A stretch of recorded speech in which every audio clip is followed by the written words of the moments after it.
Bonjour.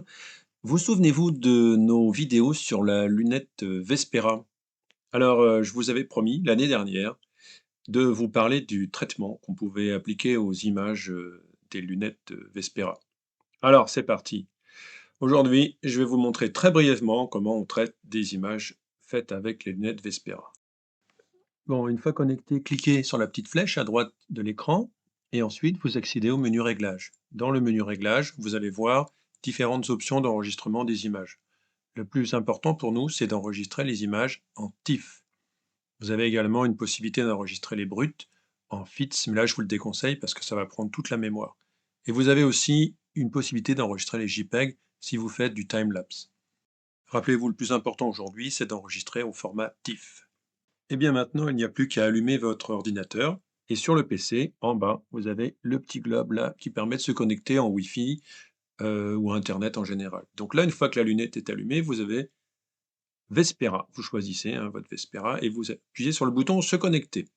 Une fois que c'est fait, vous ouvrez l'explorateur de fichiers Windows et dans la barre tout en haut, vous rentrez ftp/10.0.0.1 et vous accédez à l'intérieur de la mémoire de la lunette Vespera. Là, vous avez tout un tas de dossiers qui sont donc dans la mémoire interne de la lunette Vespera et ces dossiers, on va les faire glisser vers le PC pour pouvoir les traiter. Donc dans le PC, je vais créer un dossier qui va s'appeler Vespera, par exemple, ici, et je vais donc copier toutes les images qui sont stockées dans la mémoire interne du Vespera, je vais les copier dans ce dossier. Ça prend quelques secondes, voire quelques minutes, et ensuite, on peut ouvrir les différents dossiers et regarder ce qu'il y a à l'intérieur. Par exemple, la observation M33, on va cliquer, on trouve un deuxième sous-dossier, on clique à nouveau, et on tombe sur une image pointif qui est toute noire. Alors évidemment, si vous cliquez dessus, elle va être toute noire. Pour la faire apparaître, on va utiliser le logiciel Cyril. Donc là, je ne vais pas faire un tutoriel sur le logiciel Cyril, il y a un très bon livre qui est paru sur le sujet et qui va vous permettre de comprendre vraiment comment ce logiciel fonctionne. La première chose à faire, c'est de cocher la case dématricée en bas à droite et ensuite vous prenez votre image, vous la faites glisser directement dans la fenêtre et vous avez l'image qui apparaît. Donc là, c'est la galaxie M33, photographiée en 1h40 de pause cumulée avec la lunette Vespera. La première étape que je réalise en général, c'est de supprimer le gradient. Donc à partir du menu Extraction du gradient. Alors le gradient, qu'est-ce que c'est? C'est le défaut d'homogénéité du fond du ciel. Comme vous pouvez le voir sur cette photo, il est plus clair en haut qu'en bas. Donc moi, je préfère mettre mes points moi-même. Donc avec la souris, je clique sur l'image en évitant de cliquer sur les étoiles. Et une fois que j'ai mis suffisamment de points, sauf sur la galaxie bien sûr, je clique sur le bouton Calculer le gradient. Et si je suis satisfait, j'appuie sur Appliquer.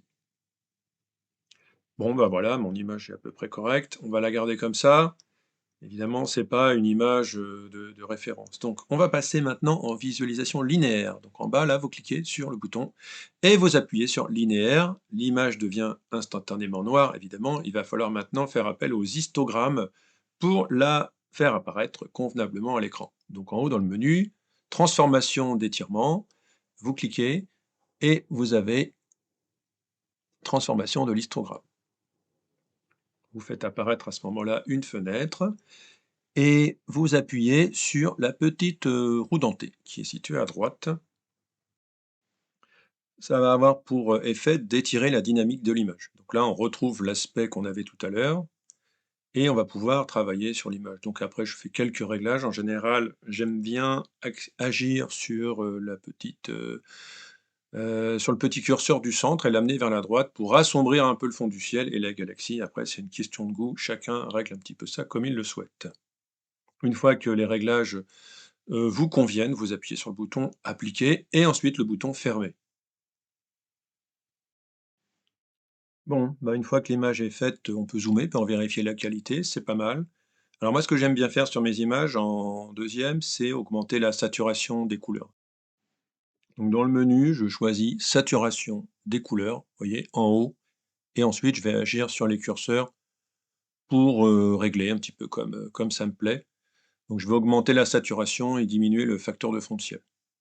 Comme ça, mon fond de ciel va rester neutre le plus possible. Quand j'ai terminé, bah, je clique sur OK. Et si je suis satisfait du résultat, je l'enregistre. Donc je appuie sur la petite flèche en haut de l'écran à droite. Je renomme mon fichier, m33.tif par exemple, et j'appuie sur enregistrer et je vérifie pour pouvoir l'ouvrir dans un logiciel de retouche d'image que l'enregistrement se fait bien en 16 bits entiers non signés. Et surtout pas en 32, parce que sinon on ne peut pas l'ouvrir par exemple avec Photoshop. Bon, maintenant qu'on a traité une image simple, on va voir comment on peut assembler plusieurs images du même objet qui ont été réalisées avec la lunette Vespera. Donc par exemple là, dans tous mes dossiers, j'ai plusieurs images de M13. Donc je vais créer un dossier qui va s'appeler M13 et je vais aller chercher dans toutes les observations de M13 le fichier TIFF correspondant et je vais copier tous ces fichiers TIFF dans le même sous-dossier qui va s'appeler donc M13 par exemple, M13 Vespera. Voilà, je les déplace dedans.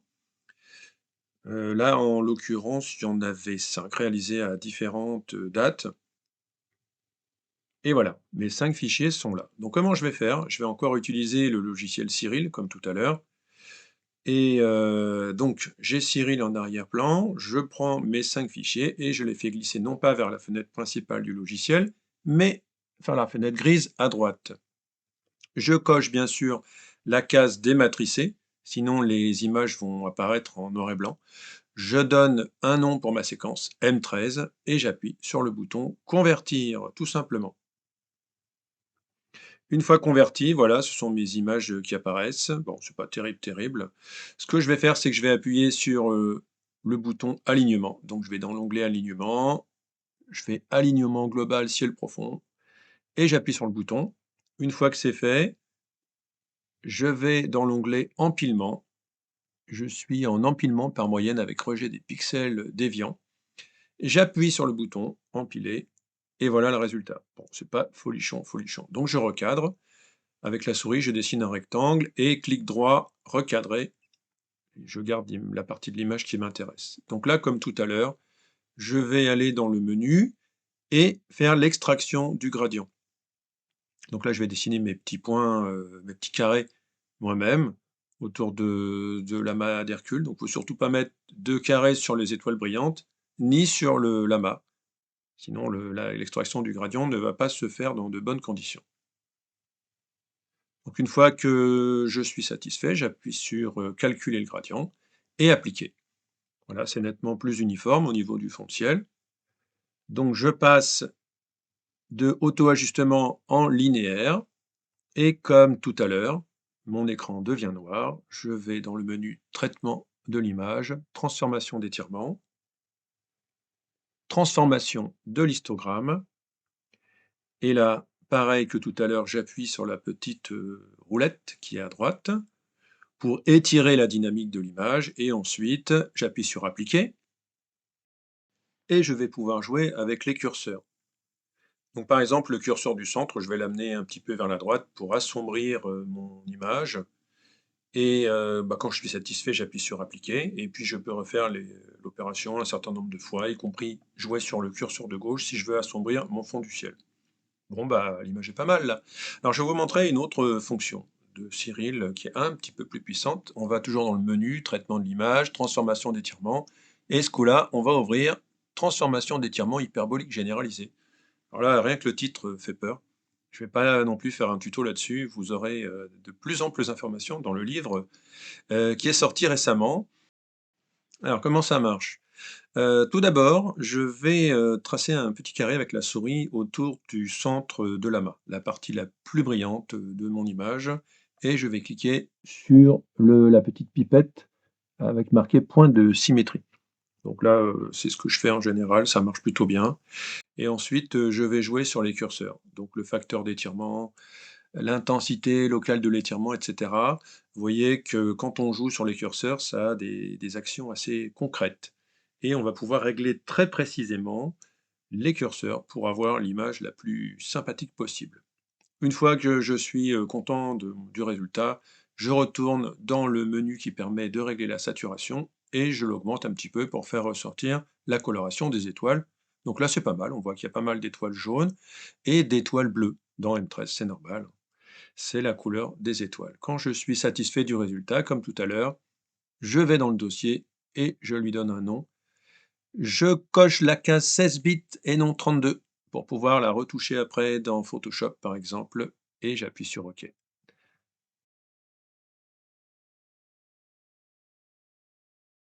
Bon, alors là, je vais vous montrer une troisième technique de traitement. On va retourner sur l'image de M33 de tout à l'heure. On va refaire le traitement, comme ça va vous permettre de réviser un peu. Donc j'ouvre mon image. C'est une image réalisée avec la lunette Vespera en mode mosaïque en 1h50 de pause.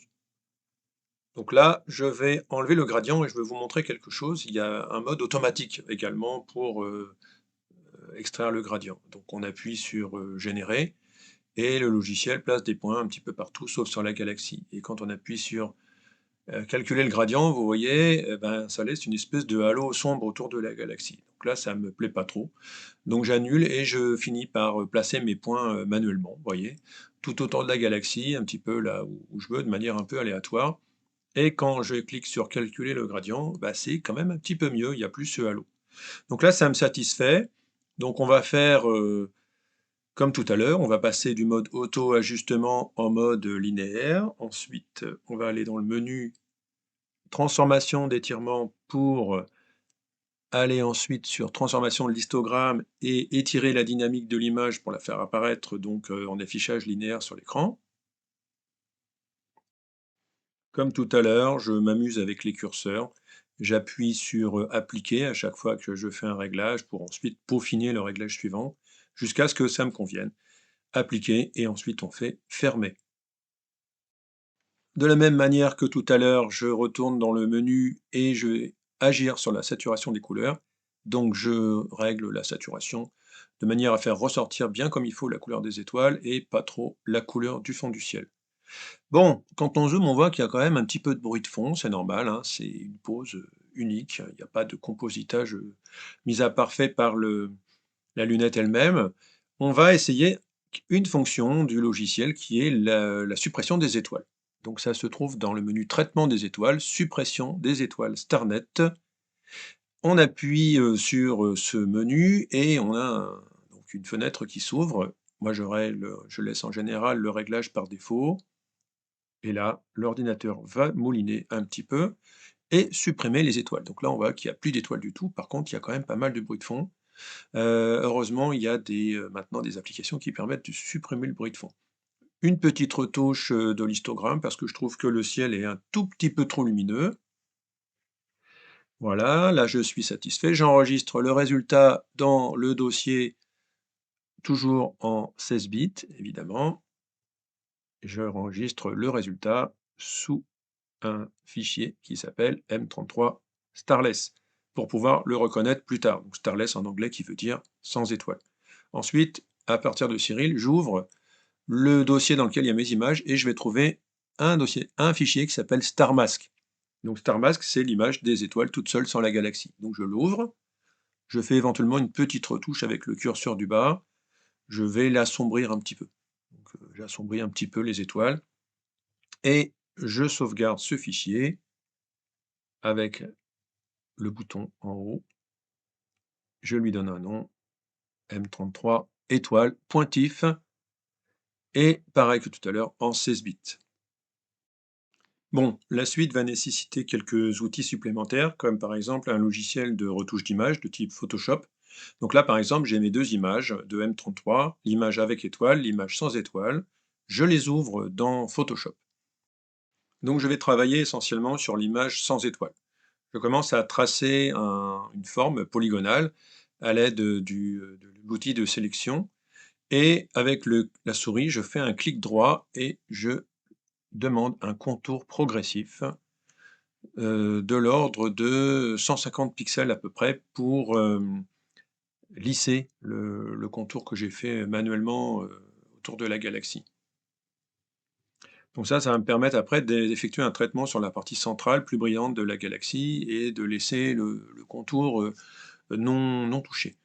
Donc là, je vais dans mon menu, filtre, je vais ensuite dans renforcement, accentuation, Alors vous allez voir, vous allez crier, faire des bonds parce que je vais renforcer les détails et également le bruit de fond. Donc là, c'est absolument insoutenable. Je le sais, j'en suis conscient. Mais je renforce quand même les détails. Alors vous allez voir ce que je vais faire après. Quand mon image de M33 est bien bruitée comme ça, je retourne dans les filtres et là en bas, je vais dans RC Astro. Et oui, j'ai acheté une licence de NoiseX Terminator qui est très très efficace. C'est un outil qui réduit de manière considérable le bruit de fond des photos d'astro. Alors, faut pas en abuser évidemment, mais bon, c'est pour vous montrer un petit peu l'utilisation. Quand on reste tout à fait raisonnable, ça donne des résultats qui sont intéressants. Donc là, par exemple, vous allez voir que bah, la galaxie et surtout le fond de ciel sont débruités. Alors attention, attention, hein, ça peut faire apparaître des détails. Ça, c'est la version avec bruit, et ça, c'est la version débruitée. Bon, c'est quand même pas mal. Disons que pour notre utilisation avec le Vespera, ça va bien. Donc on reprend l'image des étoiles, on va faire un copier-coller de cette image-là, et donc on va la coller sur l'image de la galaxie. Et dans les calques, on va non pas choisir normal, mais on va choisir superposition, de manière à superposer les étoiles avec la galaxie qu'on a traitée et débruitée juste avant. Donc c'est pas mal, j'aime bien, voilà le résultat qui est bien sympa. On peut modifier aussi, et choisir, d'autres types de superposition de calques pour faire apparaître plus ou moins les étoiles sur la galaxie. Bon, Photoshop, faut pas oublier que c'est un outil de retouche d'image, donc on peut faire un petit peu ce qu'on veut et n'importe quoi. L'image qui va être la plus naturelle, on va dire, c'est en utilisant le mode superposition. Donc voilà, l'image de M33 est, terminée. Je vous remets l'image originale qui était sur la tablette, directement sortie de la lunette Vespera, qui était déjà très très très très bien. Et vous voyez qu'elle est un petit peu fade par rapport à l'image qu'on a sortie en la retouchant. Donc ça, c'est l'image d'origine traitée, assemblée par la lunette Vespera. Et ça, c'est l'image qu'on a traitée en utilisant le logiciel Cyril, la suppression des étoiles, et Photoshop pour donner un petit coup de net et un petit coup de débruitage. On va aborder un tout dernier sujet, c'est le sujet de la correction des couleurs, la balance des couleurs, notamment avec les images obtenues avec la lunette Vespera 2, qui sont un petit peu trop jaunes. Donc la dominante jaune peut être corrigée facilement. Alors avec Photoshop, il y a la pipette, avec Cyril, vous avez plusieurs outils. Là, je vais parler que du plus simple. Il s'agit de la correction de la balance des couleurs. Alors pour ça, vous prenez une partie de votre image qui ne contient pas d'étoiles, hein, on zoome un petit peu, on fait CTRL plus pour zoomer, et on dessine un petit carré. Ensuite, on va dans le menu traitement de l'image, étalonnage des couleurs. Donc vous cliquez sur étalonnage des couleurs, vous allez avoir ensuite balance des couleurs. Les autres options, je vous laisse les découvrir dans le livre, hein. Donc le petit carré que vous avez tracé, vous appuyez maintenant sur utiliser la zone courante et neutralisation du fond du ciel. Donc il faut que la zone ne contienne pas d'étoiles, c'est quand même mieux. Et une fois que c'est fait, vous cliquez sur le bouton fermer. Et voilà, c'est fait. La dominante jaune, normalement, a disparu. Alors je peux faire la même expérience avec une comète. Là, c'est une comète qui était visible en 2024. Vous voyez que l'image est clairement jaune. Bon, en plus, elle a été réalisée à travers des cirrus, donc ça a bien diffusé. Donc là, je vais zoomer, je vais prendre une partie qui est pas très très loin de la comète et qui ne contient pas d'étoiles. Je vais refaire la manip, utiliser la zone courante, ensuite neutralisation du fond du ciel, et j'appuie sur fermer, et voilà. La comète a retrouvé des couleurs normales, on va dire, et la dominante jaune est à peu près partie. Bon, j'espère que ce petit tuto vous a plu. Eh bien, je vous souhaite d'aller très bien, de vous porter à merveille, et je vous dis à très bientôt sous les étoiles.